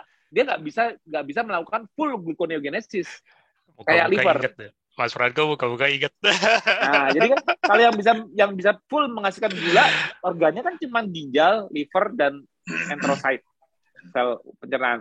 Tapi kalau sel lemak tidak bisa mensekresikan gula ke darah dong, nggak bisa dong. Nah, tapi sel lemak bisa melakukan proses seperti gluconeogenesis yang berasal substratnya dari mitokondria. Tapi substratnya berbelok ke arah gliserol 3-fosfat. Nah, ini yang ditunjukin Mas Budi nih. Mas Budi nunjukin apa tuh? Mitokondria biogenesis. Ya, di white adipose tissue sama brown adipose tissue, Mas, perbedaannya. Ya, bedanya jumlah bedanya jumlah mitokondrianya. Makanya kalau di brown adipose tissue ekses mitokondrianya itu meningkatkan UCP1. UCP1 itu fungsinya untuk menghasilkan heat, panas. Makanya semakin banyak mitokondria di dalam sel lemak, semakin dia bisa mengkatabolisme lemak yang dilepasnya itu dalam bentuk heat, generating heat, termogenesis, menghasilkan termogenesis. Nah, kalau semakin sedikit mitokondrianya di dalam sel lemak, artinya dia banyak menyimpan lemak. Jadi isinya sel lemak itu isinya kebanyakan lipid dropletnya. Nah, disitulah sifatnya yang mengandalkan gula. Nah, jadi pada saat anak emas yang baru 2 bulan ini baru nggak ngasih sumber gula aja, belum menambah jumlah tembakan simpatetik lewat bergerak untuk menambah lepasan lemak. Bener kan? Belum menambah pergerakan, belum menambah olahraga, berarti belum menambah tembakan simpatetik untuk memotong sel lemak, belum kan? Betul nggak? Ya. Tapi kok bisa 22 kilo? 22 kilonya itu cuman karena ketidakefisienan sel-sel lemaknya yang sudah pada hipertrofi, yang sudah pada kegemukan, udah padat, udah menekan sana sini. Kemampuan nahan gliserol. Nih, Mas Budi, biar aku boleh nggak Mas Budi? Aku mau itu. Silakan. Aku yang cari gambarnya nih sebentar. Masih tanggung nih biar audiens juga bisa melihat semua. Silakan, Mas. Kalau saya tinggal refreshing aja nih. Tinggal diputar ulang. Keren. Soalnya kan udah nonton semua itu yang Nah, ya ini bener. Kita pernah bikin ini ya, Mas ya? Iya, pernah. Lipotoxicity, ya betul nih, Mas. Lihat ya, ini aku bilang tadi triasil. Jadi cara sel-sel lemak menyimpan lemak di dalam tubuh kita, di dalam sel lemak itu bukan free fatty acid tapi triglycerid atau disebutnya triacylglycerol yang aku lingkarin merah. Nah, triacylglycerol ini pada saat dipotong-potong akan melepaskan gliserol, melepaskan fatty acid. Nah, tapi kalau di sel lemak, gliserol yang tadi dipakai ini nggak bisa digunakan kembali menjadi gliserol 3-fosfat. Jadi kalau ini kan contoh liver ya. Jadi ada enzim yang bisa merubah langsung gliserol menjadi gliserol 3-fosfat lagi. Itu berdasarkan dari gliserolnya langsung, gliserol dilepas tapi jadi gliserol 3-fosfat lagi. Nah, gliserol kinase ini yang paling dominan aktivitas enzimnya itu sebetulnya di liver, bukan di sel lemak. Jadi makanya kenapa gliserol yang lepas ke sirkulasi dari pemecahan fatty acid itu larinya ke liver semua. Kenapa? Karena liver nanti masuk dengan gliserol kinase di liver dijadikan gula, masuk ke gluconeogenesis. Ya. Tapi ingat, untuk mengikat triacylglycerol ini, untuk mengikat lemak, ini kan lemak nih. Lemak ini bisa dari mana? Lemak ini bisa, fatty acid ini bisa dari makanan, bisa dari yang tadinya dilepas di badan. Ya. Lepasan dari sini nih. Ini lepasan dari sini balik sini. Misalnya ini 2 fatty acid yang lepas keluar, 1 fatty acid. Kan 3 kan? Kan 3. Yang dua ini diikat kembali dengan gliserol 3-fosfat ini. Ya. Nah, gliserol 3-fosfat ini yang pertama mempertahankan ialah glukosa. Jadi glukosa selama ini ialah sumbernya untuk ini aku kasih jalurnya. Sumbernya untuk nih.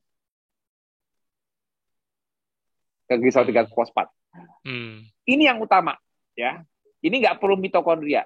Nah, kalau gulanya nggak ada, glycerol 3, kalau gulanya dihilangkan, glukosnya dihilangkan karena tidak makan karbo, ya kan? Glycerol 3 fosfatnya ini sumbernya jauh berkurang. Jadi kemampuan sel lemak untuk mengikat fatty acid ini menjadi triacylglycerol turun. Jadi yang harusnya biasanya begitu ini dilepas keluar 1, ini balik 2, ini bisa jadi yang balik ke sini cuma 1 atau nggak ada sama sekali. Keluar ya, semua keluar 3. Jadi 3 per molekul. Makanya gampang banget di awal untuk kehilangan lemak. Karena apa? Karena ketidakefisienan sel lemak ini, ketidakefisienannya tidak bisa mencari pengganti untuk membuat glycerol 3 fosfat. Yes. Tapi kalau ini terjadi terus, berarti tubuhnya bodoh. Kenapa? Nanti lemaknya jadi 0, orangnya mati. Bodoh nggak? Bodoh, nggak mungkin. Betul. Jadi tubuh itu adaptasinya ialah apa? Harus menggunakan sumber baru untuk menghasilkan glycerol 3 fosfat di saat glukosa ini tidak ada dari makanan dan justru malah di darah di sparing, dihemat. Nah, akhirnya inilah yang aku tunjukkan dari secara diagramnya bahwa jalurnya itu ialah gluconeogenesis. Setengah jalan gluconeogenesis. Jadi kalau ingat gluconeogenesis, mitokondria menghasilkan oksaloasetat yang keluar dari mitokondria untuk balik ke arah glukos. Ini gluconeogenesis. Kalau yang aku panahkan gluconeogenesis. Tapi ini terjadi hanya di liver. Kalau di sel lemak, dia melakukan seperti gluconeogenesis, oksaloasetat dikeluarkan dari mitokondria, tapi dia belok ke sini. Ini sel lemak. Karena sel lemak tidak bisa dong ngeluarin glukos ini, nggak bisa dong sel lemak. Kan sel lemak bukan sel penghasil glukosa. Itu tugasnya sel liver, sel ginjal, enterosit, ya kan? Nah, tapi yang dominan liver. Kalau sel lemak, dia menggunakan jalur dari mitokondria. Oksaloasetat ini gampang nih. Oksaloasetat ini asalnya dari mitokondria. Ini aku gambarin mitokondria asal-asalan. Asalnya dari mitokondria. Nah, kalau kita ketosis, mitokondria makin banyak nggak? Iya. Lama-lama. Lama-lama penghasil jalur ke arah glycerol 3 fosfat ini meningkat nggak? Yes. Yang lewat sininya. Iya. Meningkat nggak? Meningkat. Kalau meningkat, artinya kemampuan untuk mengikat kembali fatty acid menjadi triacylglycerol untuk disimpan tetap di dalam sel lemak, tidak lepas ke darah, tidak lepas keluar ke sini, meningkat nggak? Meningkat. Nah, kalau itu meningkat, kira-kira gampang terus nggak turun berat badannya? Nggak usah olahraga, lele-lele di kursi aja. Enggak. Cuman ngandelin ketidakefisienan dari tadinya pakai gula, sekarang nggak, karena tadinya ngandelin gula terus untuk bikin glycerol 3 fosfat, sekarang nggak pakai. Di awal sih gampang, tapi kan tubuh kan tujuannya untuk lebih sehat mitokondria lebih banyak. Akhirnya nanti weight stall, Mas. Akhirnya nanti weight stall. Nah, jadi kalau udah weight stall, karena udah efisien buat glycerol 3 fosfatnya untuk bikin triacylglycerol, kemampuan mengikat kembalinya juga udah tinggi. Terus gimana? Misalnya aku masih ini nih, masih ada lemaknya, belum bisa keluar, masih belum, ya secara estetika body fat-nya masih tinggi lah, kayak body fat-ku masih tinggi, belum ideal. Gimana nge-break weight stall di saat sudah terbentuk keefisienan? Karena kalau sudah terbentuk keefisienan, puasa pun tidak cepat membuang lemak seperti dulu. Malah masih 16/8 aja sekarang gampang banget buang lemaknya. Nanti mau sampai 20/4 puasanya belum tentu gampang melepas lemaknya. Kenapa? Efisiensinya meningkat, glycerol 3 fosfatnya meningkat. Kenapa kok saya jadi susah buang lemak? Karena mitokondriamu tambah banyak. Betul. Karena kamu efisien. Mau nggak efisien? Mau dong. Karena efisien lebih sehat. Nah, berarti jalurnya beda sekarang. Kalau ini kan jalur cuma fatty acid cycling. Sekarang apa yang memecah lemak di awal pertama kali? Kalau tadi kan proses penahanan untuk lipolisis. Nah, Ya. Sekarang kan untuk melepas fatty acid ini dari triglycerid ya, ya, kan butuh proses namanya lipolisis. Lipolisis itu ialah pemotongan triglycerid, fatty acid yang nempel di gliserol dipotong oleh enzim namanya HSL, hormon sensitif lipase. Ya. Yang aku bilang tadi, sebetulnya sih nggak ini aja sih, ada ATGL juga, adipositrid lipase, ada MGL juga, monoglycerid lipase, ada. Tapi ini simpelnya aja HSL yang paling terkenal. Nah, untuk memicu HSL ini, supaya enzimnya mau melepas lemak, gimana supaya lemak saya keluar dari pipi perut paha? Gasnya pertama ialah dari sistem saraf simpatetik. Saraf-saraf simpatetik yang inervasi langsung ke fat itu bahasa Indonesia apa ya? Ke lemak-lemak di badan kita. Fat lemak kita itu semua diinervasi oleh sistem saraf. Nah, sistem saraf ini kalau nembakin norepinefrin, dia mengaktifkan di permukaan sel lemak itu namanya beta adrenergic receptor. Nah, beta adrenergic receptor ini yang mengaktifkan HSL ini melalui proses sebut namanya, nggak usah dihafalin ya, ini cellular signaling namanya cyclic AMP. CAMP itu namanya cyclic AMP, nggak usah dihafalin. Tapi intinya gini aja. Intinya kalau simpatetiknya aktifin HSL, enzimnya, motong trigliserid. Ya.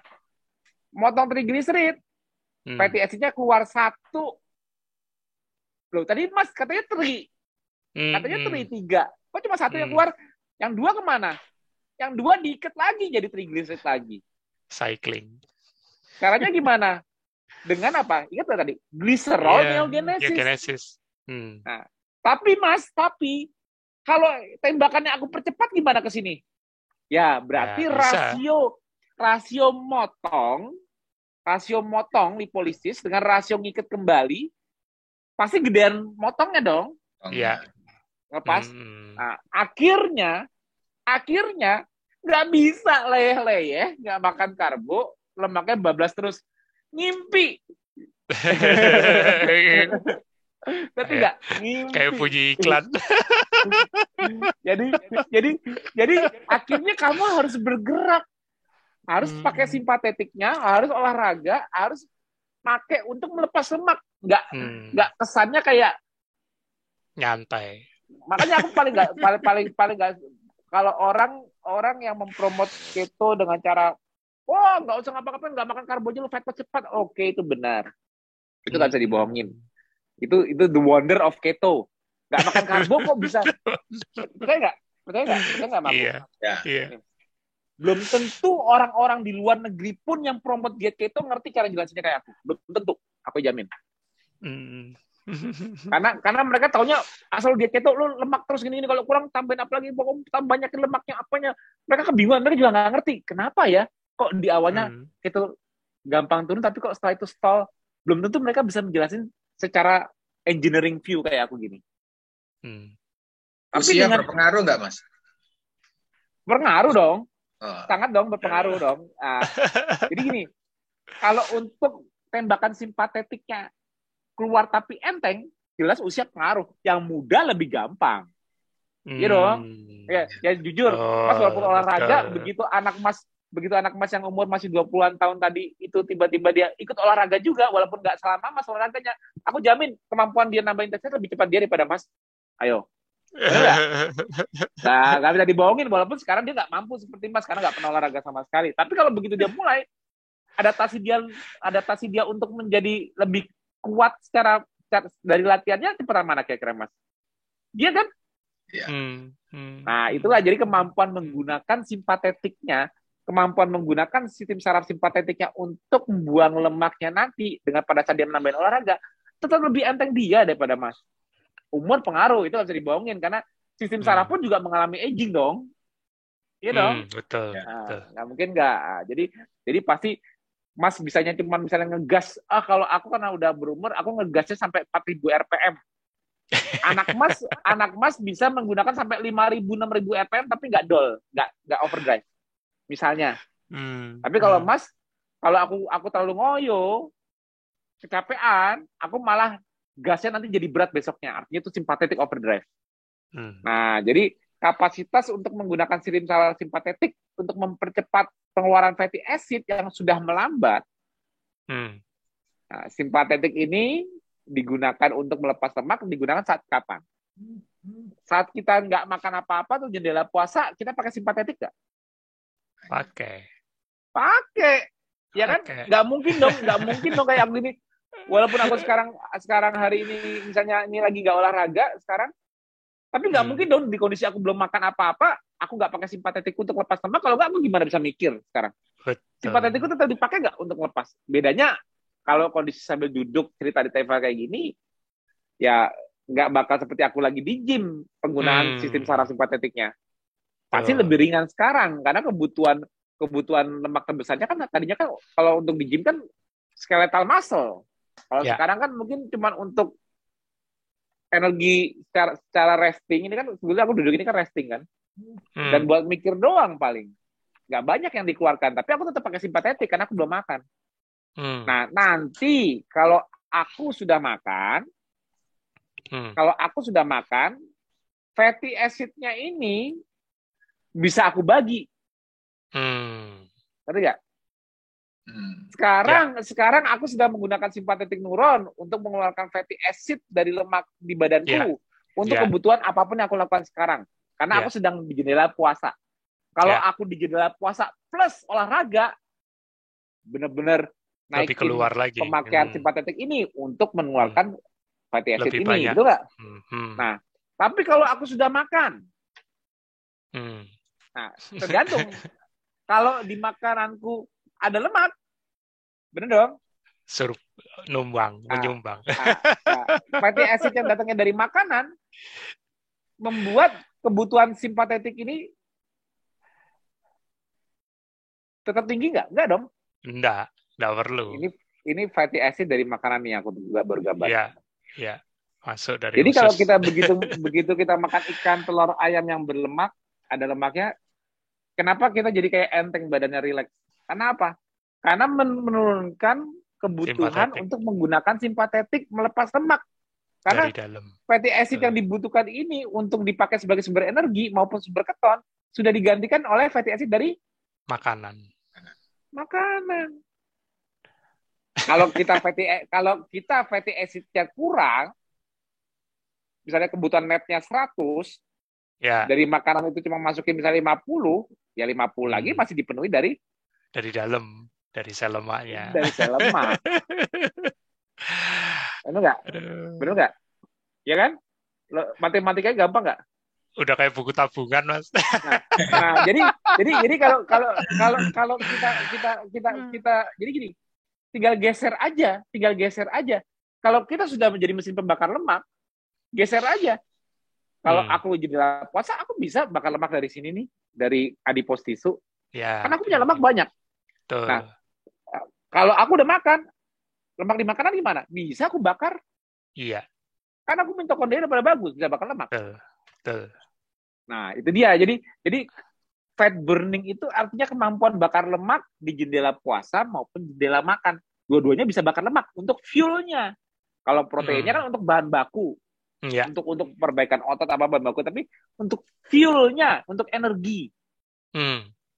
Jadi kalau dikategorikan, walaupun lemak itu ada yang esensial, omega 3 dan omega 6 itu esensial, harus dibantu dari luar. Tapi secara generalnya, glukosa itu nggak esensial. Nggak ada kebutuhan glukosa dari makanan. Tapi dari 3 makronutrisi, glukosa, amino asid, atau protein, dan lemak, mana yang fuel? Glukosa yang paling utama jadi glukosa dan lemak. Betul. Glukosa dan lemak. Berarti dua faktor ini mempengaruhi apa? Mempengaruhi mau pakai gudang apa enggak? Betul nggak? Betul dong? Iya. Nah, jadi kalau di awal anak masih mau makan apapun, kadang-kadang ya, malah makan lemaknya aja lebih banyak di jendela makannya. Lemaknya berlebihan, surplus kalori, tapi tetap mengurus terus. Kenapa? Karena ketidakefisienan. Karena nggak efisien, masih gampang lepas. Mau makan lemak banyak, tapi lemaknya di makanan. Mau makan lemak banyak dari makanan, tapi lemaknya bisa diikat nggak? Bisa diikat lagi? Nggak bisa. Ribet ya. Misalnya fatty acid ini asalnya bukan dari fatty acid yang dilepas, tapi fatty acid-nya asalnya dari makanan, food. Makanan, food. Yang dibawa oleh Silomicron sebetulnya kan food, ini yang bawa harusnya Silomicron, tapi takut ribet, aku tulis saja. Mau ini dari food. Kalau kemampuan, kalau si ini mitokondria. Aku tulisnya di gambar di mana ya? Ini. Kalau si mitokondria ini masih sedikit untuk hasilkan ini, untuk hasilkan ini masih sedikit, karena sebelumnya masih ngandelin ini dan glukos ini turun, glukosnya ini turun jumlahnya. Mau masuk lemak dari makanan ke sini, bisa nggak ada sumber gliserol 3-fosfat untuk ikatnya? Nggak signifikan, malah dibuang keluar. Tetap loss terus kan? Kalau bisa buang 2-3 molekul fatty acid dari satu molekul triglycerid, bisa tetap lepas 2-3 terus kan? Karena belum efisien. Tapi nantinya harus efisien, kembali bisa mengikat. Tujuan kita ketosis justru malah mencapai jumlah mitokondria yang banyak.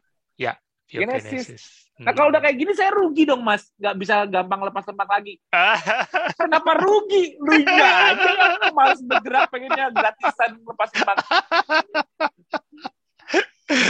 Masih bisa lepas lemak lagi nggak Mas kalau udah weight stone di? Ya bisa, itulah fungsi simpatetik. Maunya fantastis Mas. Maunya fantastis. Tapi saya di awal saya nggak olahraga loh Mas. Saya ingin kamu nggak efisien kok.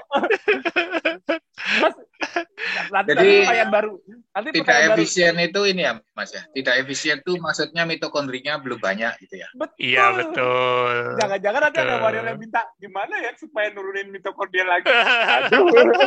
Kenapa? Supaya nggak efisien lagi. Ya menggemuk lagi aja dulu, makan karbo lagi, menggemuk lagi, gendut lagi sampai hipertrofi lagi, 3 mitokondria pakai dikit lagi. Katanya mau jelek lagi mitokondrianya, menggemuk lagi.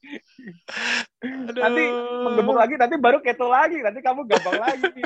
Dibikin jelek lagi dulu sel lemaknya, sampai gendut lagi. Dia nggak mau kan? Nah, kalau sudah tiba saatnya kamu efisien, berat badanku berhenti, weight stall, fat loss gak cepet, bersyukur 3-6 bulan adaptasi, udah gak cepet berat badannya, jangan malah nyesek, bersyukur. Kenapa? Kamu sudah efisien, mitokondria kamu sudah lumayan banyak di sel lemak, sudah bisa memberikan gliserol 3-fosfat baru. Tapi saya masih mau turun terus, Mas. Nah, itu targetnya belum tercapai. Jangan ngandelin fatty acid cycling lagi ketidakefisiennya. Caranya gimana? Caranya exercise saja ya Mas ya. Exercise di sini potong di sini triagliserolnya, potong jadi fatty acid. Ini dari mana? Simpatetik. SNS. Ya kan? Sistem saraf simpatetik. Pakainya gimana gitu nih? Tapi pakainya jangan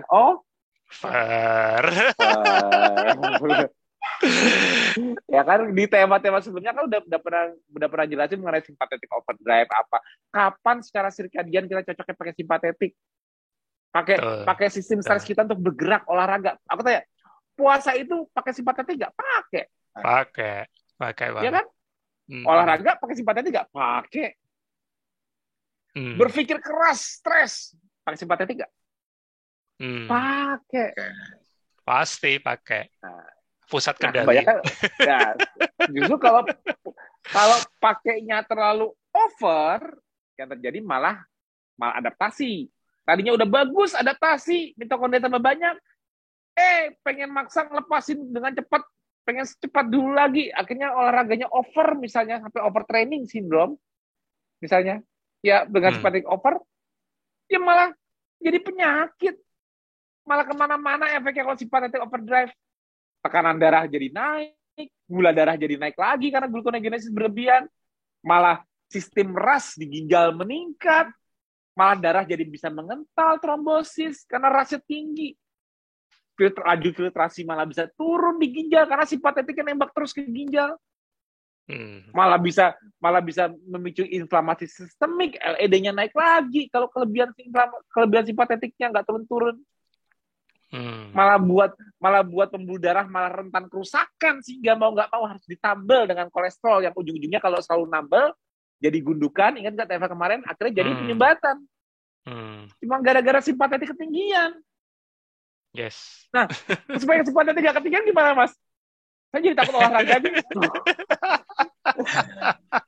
Maunya simpatetik itu suatu hal yang normal, lebih apapun gini, intinya gini, apapun yang overdo nggak ada yang bagus. Iya. Makan keto, makan nggak pakai karbo, bagus nggak? Bagus. Coba overeat, bagus nggak? Tentu nggak bagus kan? Iya, pasti. Makanya kalau di KF, walaupun aku suruh makannya sampai kenyang, tapi aku suruh makannya di mana? Di jendela makan bukan?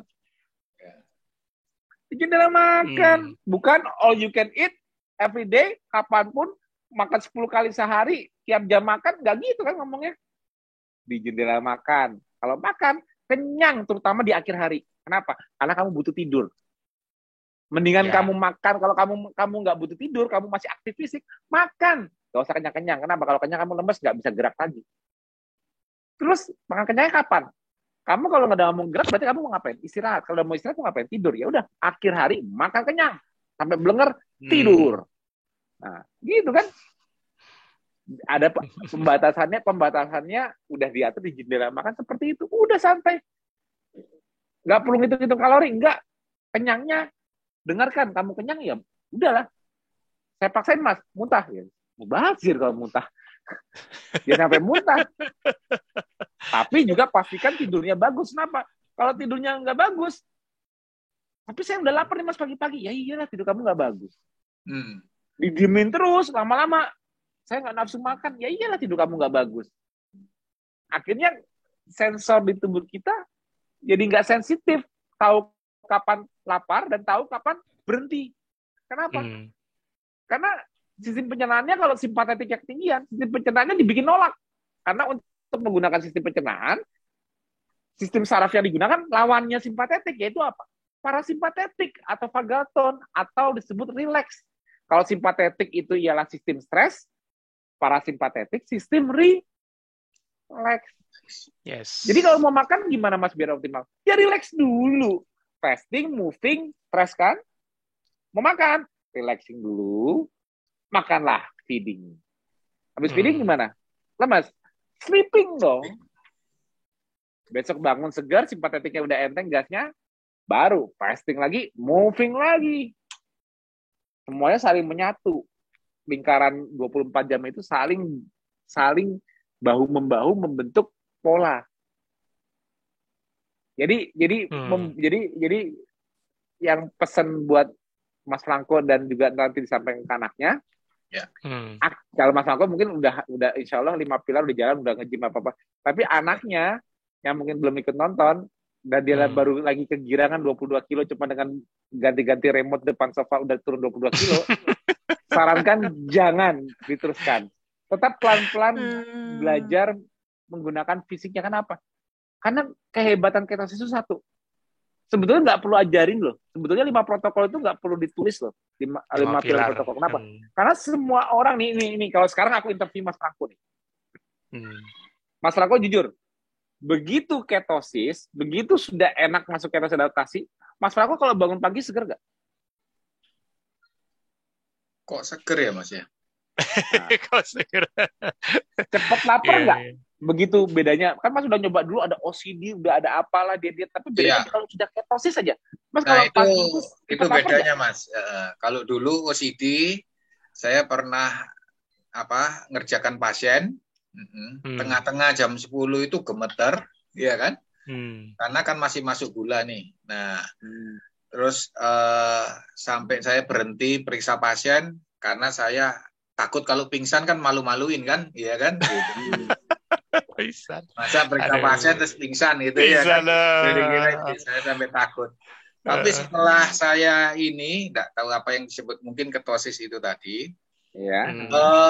Bahkan saya lewat jam puasa sampai 20 jam puasa itu tetap ngerjain pasien kok nggak gemeter sama sekali ya, nggak mengalami mungkin neuroglikopenia itu tadi. Glikopenia, ya betul. Nah, berarti artinya apa Mas? Berarti artinya dengan Mas tidak makan karbo sehingga Mas ketosis, sudah dikasih modal untuk punya energi supply yang non-stop ke otak nggak?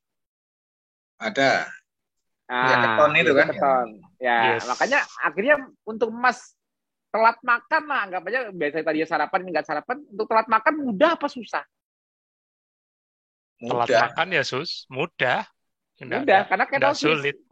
Ya nggak sulit. Nah jadi kan sebelumnya nggak perlu itu protokol pun biasanya kok nggak lapar ya kalau pagi. Nah jadi sebenarnya udah dibimbing untuk puasa bukan? Iya. Nah pertanyaan kedua nih, sekarang pertanyaan kedua. Mas merasa pengen banyak gerak nggak kalau pagi? Kalau baru bangun, kalau tidurnya bagus nih, bangun tuh kayaknya pengennya gerak nggak, kayak nggak bisa diam gitu sejak ketosis? Kalau nggak fitness itu rasanya kok ada yang kurang gitu kayaknya. Betul, idem Mas. Kalau makanya saya pagi mesti fitness gitu. Betul, jadi kayak kalau udah fitness itu malah jadi tambah nggak lapar, tambah malah stres kan? Betul. Itu yang aku maksud. Jadi kenapa fasting itu kombinasi dengan moving, karena apa? Hasilnya moving mudah saat fasting, dan moving membuat fasting mudah, kebalikannya. Nah, itu saling continue. Nah, sekarang nih, yang ketiga. Ya, aku nggak tahu ya pola hidup Mas Franco sebelumnya gimana, tapi gampang relax gak? Gampang handle stres gak? Kalau setelah ketosis, maksudnya mungkin aku nggak tahu ya sebelumnya, mungkin dari dulu sama aja, atau mungkin ada berubah cara untuk handle masalah, atau lebih gampang relax setelah ketosis, ada bedanya, atau lebih kalem mungkin, tadinya mungkin rame. Justru lebih fokus saya di situ. Nah. Gitu. Maksudnya gampang relax kan? Iya. Fokus pasti karena energi kotak, tapi untuk membuat Mas masuk relax, misalnya capek di kerjaan, banyak pasien, banyak apa, hektik gitu lah misalnya, terus tiba-tiba sampai rumah pengen relax, mudah nggak? Gampang nggak? Gampang, nggak emosian ya Mas. Nah itu dia aku maksud. Melihat workload nyantai. Nah itu Mas rasakan meningkat nggak setelah ketosis? Maksudnya santainya? Mas untuk nggak stres, untuk relax, untuk nggak cepet marah, itu meningkat nggak kemampuan itu, merasa ada peningkatan nggak setelah Mas makan karbo? Lebih ini. Lebih tahan banting. Ya bisa mengendalikan diri ya. Ya itu yang aku maksud. Nah, jadi 5 pilar itu sebetulnya cuma ditulis untuk mengingatkan kembali, karena di awal sudah dibimbing. Dengan lemak yang dibuat boros, energi meningkat di tubuh kita karena fatty acid cycling. Ingat tadi, fatty acid cyclingnya itu masih boros, akhirnya lemak gampang dibuang ke sirkulasi. Lemak yang dibuang di sirkulasi ini gampang untuk memberikan energi, gampang untuk memberikan keton berlebih. Otaknya juga kayak, wah nggak usah ngapa-ngapain, ketonnya udah banyak. Nah, tapi seiring kita adaptasi, mitokondrianya makin banyak, fatty acid cycling yang lepas sama yang ikut lagi mulai berkurang nggak yang lepasnya? Iya, pastinya. Kalau yang lepasnya lebih berkurang, kira-kira keton di darah yang di awalnya tinggi bisa sampai 4-5 milimol tanpa bergerak pun, tanpa bergerak pun, cuma layang-layang, nggak makan karbo, di keton darah bisa sampai 3-4 milimol, padahal nggak olahraga. Kenapa? Nggak tahu. Saya cuma nggak makan karbo aja, baru mulai. Kayaknya gratis semua ketonnya tinggi. Energi di brain, energi juga meningkat. Tapi setelah nanti 6 bulan ke atas, sudah setahun, itu kira-kira fatty acid cycle yang sudah weight stall, fatty acid yang sudah berhenti, kira-kira ketonnya masih lebih lagi nggak? Sumber fatty acidnya aja turun kok, yang dilepas darah. Ya turun pasti ya. Berarti ketonnya turun kan? Iya. Nah, tadinya di awal ketonnya di darah itu ketinggian, sehingga supaya mengurangi asiditas, tubuh membuang ketonnya lewat urin, lewat ginjal, lewat urin. Kelihatan di urin, keton urin. Kira-kira setelah fatty acid lepasnya dari tubuh kita sudah menurun, kira-kira masih kelihatan nggak keton di urin? Enggak. Tapi di darah masih ada. Nah, range-nya di darah hilang atau masih ada? Masih ada, tapi tidak sebanyak di awal ketosis. Kenapa? Karena lemak yang lepas juga nggak banyak. Iya. Nah, sekarang aku tanya, kalau sudah tinggal segitu, kalau mau memperbanyak keton lagi gimana? Iya, gedein simpatetik.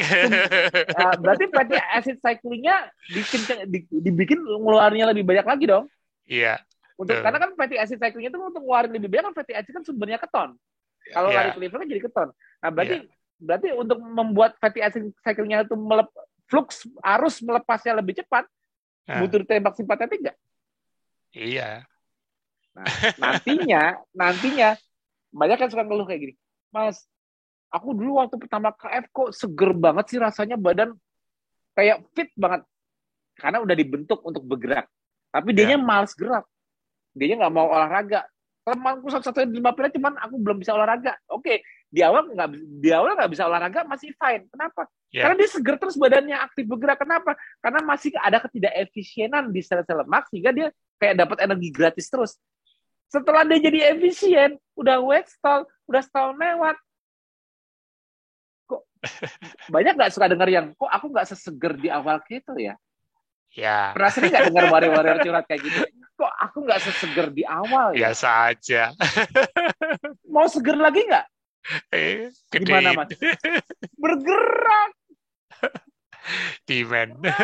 Dulu mager aja kamu seger, kenapa? Kok dulu saya di awal-awal KF kok bisa sih, Mas? Saya nggak olahraga tapi saya seger banget, tapi sekarang kok nggak, kayak kurang, kayak lemaknya itu kayak kurang, kayak nggak ada tenaganya, kayak beda gitu sama di awal KF seger banget. Kalau sekarang saya malah seger.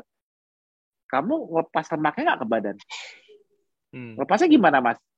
Bergerak. Nah, sekarang mobil kalau mau jalan perlu digas nggak? Perlu. Gas itu kan simpatetik. Kamu bergerak ya makin banyak yang bensin dikeluarin. Kamu berhenti, cuma parkir, bensinnya masih banyak terus nggak dikeluarin. Kalau kamu cuma berhenti doang, gimana mau ngerasain bensinnya di badan, energinya kayak apa? Nggak berasa, malah lemes. Tapi enggak, Mas, dulu aku pertama kali KF, Mas, begitu nggak makan karbo aja aku seger terus, Mas. Nggak usah olahraga. Kok sekarang kok jadi butuh olahraga ya? Makanya di awal itu udah dibimbing bergerak. Kalau kita ngelawan, kalau kita selalu melawan bentuk pola yang sudah dibentuk di awal ketosis, bahkan di KF diingatkan dengan 5 pilar yang tertulis, walaupun nggak perlu ditulis sebetulnya karena sudah dibimbing, tapi kita selalu lupa. Akhirnya apa? Akhirnya kalau kita nggak ngikutin flow 5 pilar ini, akhirnya apa? Nanti ujung-ujungnya kalau udah 3-4 tahun kayaknya udah nggak seger lagi. Kayaknya udah nggak ada masa-masa emas lagi. Itu bukan masa emas. Itu bukan masa emas. Itu tidak efisien. Kamu efisien itu udah bagus, tapi untuk mendapatkan efek yang sama, ya mudah. Kemampuan sel lemak mengikat lemaknya udah meningkat karena nggak suka mau mitokondrianya bertambah, dan itu sehat nggak menambah mitokondria dalam sel? Sehat dong, kita maunya seperti itu dong. Tapi kita mau seger. Nah, segernya itu ya kayak ya dengan 5 pilar itu. Gimana caranya? Kok pagi-pagi nggak seger dulu? Coba bohong, coba kamu nge-gym olahraga bentar kalau nggak seger. Iya ya. Kenapa ya kok habis nge-gym malah seger? Ya kan nge-gym itu kan kamu ngelepas lemak. Kalau ngelepas lemak tuh ngelepas bensin. Nah, sekarang habis nge-gym kerasa nggak bensinnya udah ngalir di darah? Enak nggak dipakai? Iya, seger habis nge-gym. Oh gitu. Ya iyalah, harus dimodulasi kembali. Jadi 5 pilar itu ialah suatu pilar yang mungkin di awal orang KF itu di awal masih ngeremehin. Gue nggak makan karbo aja juga udah seger kok. Nggak perlu sampai harus nge-gym segala. Nggak perlu sampai harus tidur cepat. Nggak perlu sampai apa ini. Gue masih enak kok. Ya terusin aja lawan. Nantinya pada saat dia bilang, iya ya kok sekarang cuman enaknya 6 bulan setahun pertama aja ya, kok sekarang kok gue nggak sekuat dulu lah. Udah makan karbo lagi deh biar kuat lagi. Kenapa? Karena dia sudah merasa kuat di awal. Kenapa? Karena di awal dikasih gratisan lewat efisiensi di sel lemak. Tapi setelah efisien, dia malah nggak tahu cara merasakan seperti dulu lagi. Salah. Ya 5 pilar. Ya kan? Mas dulu awal ketosis, aku nggak usah disuruh pun jam 8-9 udah ngantuk. Kok makin ke sini kok jadi nggak ngantuk ya? Kok jadi susah tidur ya? Mungkin nggak terjadi? Sangat mungkin. Kenapa? Karena kamu tidak ada sleep drive-nya lagi. Kamu tidak mager. Kalau sekarang mager pun tetap gampang tidur cepat. Kenapa? Karena lemak yang lepas banyak, ketonnya meningkat, keton menghasilkan GABA tinggi, GABA membuat simpatetik tone gampang turun. Nah, kalau sekarang sumber ketonnya dari mana? Dari lemaknya udah berkurang tuh ngeluarinnya. Keton di darah juga makin turun tuh. Terus yang mendorong kamu tidur sekarang apa? Nggak ada. Terus nggak mau. Terus kalau udah itu udah pasrah. Nggak bisa. Itulah kenapa polanya itu dikasih catatan nama aku dulu di awal, walaupun 5 pilar di awal itu dianggap remeh. Kan nggak usah 5 pilar, gue udah mengalaminya kok.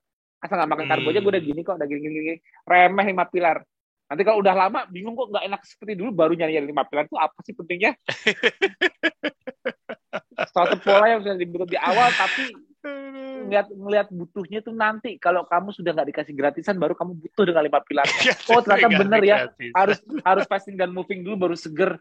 Walaupun dulu saya nggak pakai fasting nggak pakai moving seger terus. Kalau sekarang kok saya harus fasting moving dulu ya baru seger ya. Kok saya harus tidur bagus dulu ya. Dulu tidurnya masih suka begadang-begadang aja masih seger terus karena fatty acidnya masih boros, bensinnya masih dibanjirin di darah. Nanti kalau udah tanya tuh sama senior, nanti kalau sudah weight stall, sudah efisien, bentuk perubahan perilaku kita yang menentukan kita masih bisa stay terus-menerus dengan KF apa enggak.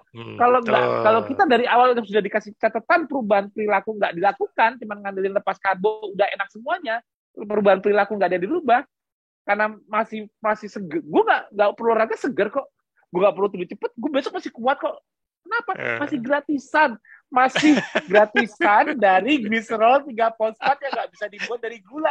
Karena mitokondria belum cukup banyak untuk menghasilkan pengganti gliserol 3 fosfat meningkat kembali. Nanti kalau mitokondria udah banyak, adipos tisunya sudah mencoklat, beige, baru mengalami weight stall. Nah kalau udah weight stall gimana Mas? Biar gak stall lagi. Pikir aja sendiri. Pakai apa bukan? Sekarang cyclingnya cepat untuk mengikat kembali, ngeluarnya pakai apa coba? Simpatetik. Iya, jadi harus ngapain? Bergerak. Jadi nggak ada yang namanya there's no such thing as a free meal more than 6 months. Di awal dikasih free meal bensin cuma gara-gara kita tidak efisien, fatty acid cycle tidak efisien, gratis buang lemak, leyeh 22 kilo hilang. Cobain 6 bulan sampai setahun, kalau masih jalan terus bohong. Ya, jadi harus makin pinter. Ada pengalaman yang nggak enak nih Mas. Nah, gimana? Iya, boleh Mas. Nah, ini yang mungkin pernah cerita ke Mas Budi ya. Jadi kan di sini ada Kadinkes yang ya kebetulan adik kelas, terus juga akrab. Begitu ada pertemuan, lihat saya, Mas kok kayak orang sakit, kok kurus banget gitu ya kan? Ikut apa ini gitu? Ikut apa? Saya bilang ikut KF misalnya gini. Waduh, jangan Mas gitu. Kenapa memang? Ini ada yang mantan pejabat ya toh, wali kota itu ikut KF, terus akhirnya kena CA kolon. CA kolon. Terus kemudian sudah ada 2 gitu loh katanya. Karena emangnya kenapa? Itu kan makan hewani terus, nggak pernah ini. Itu ya kan? Nggak kurang serat dan lain sebagainya. Ya karena bayangan mereka. Akhirnya saya tanya Mas Budi, tapi kalau saya lihat videonya Mas Yo, kok kayaknya nggak ada sinkronisasinya ya antara ya enggak kan, jadi justru malah lebih. Ya, jadi di dunia luar itu Mas, di dunia luar, maksudnya di luar KF ya, paradigmanya itu ialah melihat segala sesuatu dari apa yang dimakan. Makan aja gini, semua di blank. Oh, aku ini apa gara-gara makan ini ya? Gini-gini. Jadi kayak paradigmanya sekarang, normanya sekarang ialah kalau kebanyakan hewani nanti kamu stroke loh. Kalau kebanyakan hewani, kalau gini, kalau Mas sama aku kita sama-sama nggak KF, kita berdua berteman sama-sama nggak KF, pola makan kita Mas, kita setiap hari kita ke Padang. Anggap aja aku teman sejawat Mas Franco. Yuk kita ke Padang yuk setiap pulang. Nah setiap ke Padang, Mas Franco makannya nasi Padang, nasi pakai kuah nggak banyak-banyak, yang santan nggak banyak, pakai sayur daun singkong, pakai ayam apa sih kalau di Padang? Ayam goreng. Ayam goreng boleh. Kalau aku nasi, tapi aku lauknya banyak, nasi, tambahin otak, tambahin tunjang, cincang. Nah, pokoknya ngeleker-leker, makan enak lah aku. Bener nggak? Aku makan enak nggak? Mas cuma pakai ayam goreng, Aku pakai otak, pakai tunjang, pakai cincang. Enakan mana makanannya? Nggak ada Astio lah. Enakan aku kan? Ya. AirPods mati kan.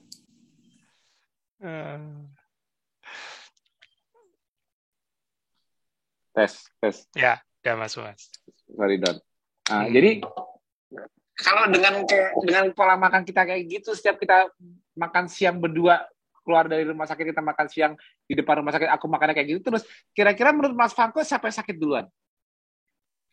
Siapa yang insulin resisten duluan? Siapa yang bisa kena kanker duluan? Siapa yang bisa kena autoimun duluan? Siapa? Kita dari Mas cuman makan nasi sayur sama ayam goreng atau ikan goreng, aku makan nasi tunjang, otak, lemak, terus minta kuahnya santan yang banyak, tambah apa gitu, tambah lagi apa yang lemak-lemak, yang minyak-minyak, tambahin serundeng yang banyak. Kira-kira menurut Mas, prediksi Mas, 5 tahun ke depan siapa yang sakit duluan? Kalau belum kenal keto ya mungkin yang lebih enak. Bukan karena Mas sudah kenal keto. Nggak kenal keto pun sudah pasti aku yang sakit duluan. Ya. Aku yang jamin. Yang leker. Benar nggak? Pasti kan? Perbedaannya cuma satu. Ada satu variabel yang sama di situ yang menyebabkan makan otak tunjang ini sama ayam goreng, tapi aku lebih cepat. Variabelnya apa? Kita makan nasi. Itu Mas. Jadi begitu orang lain lihat ada orang CA atau orang itu, ya itu tuh gara-gara makan hewani terus, karena bayangan dia sesimpel itu. Ya memang lihat aja coba, ya memang benar sih. Kalau di luar sana ada yang nggak ngerti keto terus dia makan nasi, orang di keto tuh makan lemak banyak-banyak jadi pada sehat. Aku juga begitu ke Padang dia, Bu nasinya satu aja ya, tapi saya maunya lemaknya banyak biar saya sehat kayak orang keto. Bodoh nggak dia? Karena yang dia dengar tuh cuman lemaknya, makan enaknya itu doang. Nggak ngerti kenapa itu nggak boleh sama karbo. Nah, jadi kalau Mas lihat, itu tuh kena CA, itu tuh kena stroke. Kenapa? Ya dimakan lemak-lemaknya, dimakan daging-dagingan terus, makan enak terus. Jadi, simpelnya ialah mereka bicara seperti itu secara ketidakmengertian fisiologi. Tapi cuma menurut keawaman normalnya terjadi kalau orang makan daging banyak, makan leker-leker, sakit. Ngerti nggak Mas? Maksudnya Mas Franco? Jadi kita kenapa kita maklumi kalau mereka menduduk KF? Ini gara-gara dia KF nih, jadi dia ngelecehan apa? Ya lu makan, ya dimakan hewani terus, makan ikan, makan gitu-gitu. Jadi cara dia menjustifikasi suatu kejadian itu kelihatan nggak awam fisiologinya? Banget. Itu Mas. Jadi kitanya yang memaklumi. Oh ya wes. Tapi coba temuin ke aku. biar Kak Dinkes dianggap awam ya. Ya serius. Tapi memang itulah awam yang terjadi saat ini. Ya, semua orang karena yang paling mencolok dari KF, dari 5 pilar itu paling mencolok apa? Apakah puasa itu ditentang sama orang banyak? Enggak. Ada olahraga. Apakah olahraga ditentang? Enggak. Anjuran relaksasi ditentang? Enggak ada, malah bagus dong. Kan? Anjuran tidur tepat waktu 8-10 jam, jangan begadang. Ada nggak ngelarang? Yang dari 5 pilar yang aku desain itu yang cuma mencolok di mata orang-orang di luar sana apa? Makanannya bukan? Iya. Cuma itu toh. Itu. Jadi kita yang sudah puas nelen ilmu di KF, apalagi pas sudah nonton videonya kayak gini. Ya. Jadi kita itu mulai belajar memaklumi bagaimana sekitar kita ternyata. Karena kan Mas kan ilmunya pasti udah advance dong dengan nonton tema-tema. Mas udah banyak mengerti macam-macam kan. Ya. Kalau orang nggak mengerti dan masih ada salah anggapan, masih wajar nggak? Ya wajar lah. Karena kalau Mas nggak tahu, nggak pernah nonton TV itu juga Mas juga ngeri nggak lihat orang-orang makan di KF. Pasti Mas ngeri. Nah, kenapa Mas sekarang nggak ngeri? Karena Mas sudah terenlight, sudah terekspos ilmu. Itulah pentingnya kita mencari ilmu sepanjang hayat. Kenapa? Ilmu membuat kita bijak. Ilmu membuat kita bisa memilih. Ya. Nah, sekarang tambah satu lagi. Ilmu membuat kita bisa memaklumi yang tidak mengerti. Bener dong. Iya. Kalau orang yang masih ada yang nyerang kayak gitu, ya wes, karena saya sudah lebih berilmu, saya maklumi. Gitu aja selesai.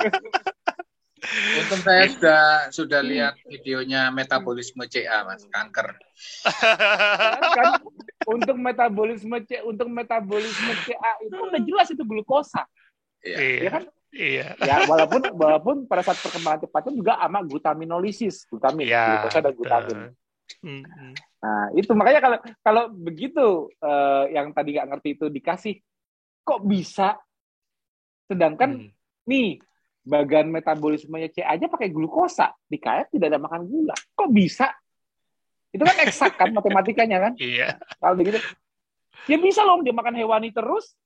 Dia makan hewani terus, yang dibayangkan itu pasti kayak yang aku tadi ngajak Mas Franco keluar makan nasi Padang, aku makannya. Tapi itu yang dibayangkan masih di level apa ya pemahamannya ya kalau kayak gitu ya memang dia belum mengerti kenapa kalau nggak ada variabel karbo kok berbeda statusnya. Kenapa kok kita nggak menyimpan lemak tapi kita malah membakar lemak? Perubahan status metabolisme. Yeah. Nah untuk mau tahu sampai itu perlu belajar dulu nggak? Perlu buka. Perlu ngosongin gelas dulu, merendahkan diri dulu, mendengarkan dulu, belajar dulu, baru oh itu toh. Perlu itu dulu. Kalau kitanya udah merasa sudah penuh gelasnya, sudah paling pinter saya ini ngapain dengerin anak elektro?